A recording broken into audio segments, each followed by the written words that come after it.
Hello বন্ধুরা, আজকে আমি সকালবেলায় গোপু সোনাকে সেবা দিয়েছি। সকালবেলায় ক্ষীর দিয়েছি, তারপর হচ্ছে অর্চন টর্চন করে সিঙ্গার টিঙ্গার করে তারপর খইয়ের উপর তারপর হচ্ছে মধ্যাহ্নে ওইটা 10টার সেবা দিয়েছি। তারপর হচ্ছে মধ্যাহ্নে রান্না করে ভোগ লাগিয়েছি।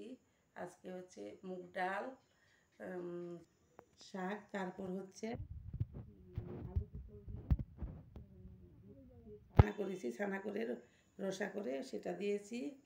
আর দই সঙ্গে দই ছিল, দই দিয়েছি।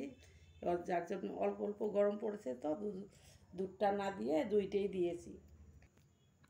তোমরা আজকে আমার মদন গোপালের সংসার, আমার চ্যানেলটা হচ্ছে মদন গোপালের সংসার। এই চ্যানেলে তোমরা যারা যারা সাবস্ক্রাইব করোনি তারা সকলেই এই চ্যানেলটাকে সাবস্ক্রাইব করে আমার পাশে থাকবে। আর হচ্ছে সবাই আমাকে কমেন্ট করবে। আমি তোমাদের সঙ্গে থাকবো, আমি তোমাদের সঙ্গে বলো। এটার মূল্য হচ্ছে হরিবোল হরিবোল।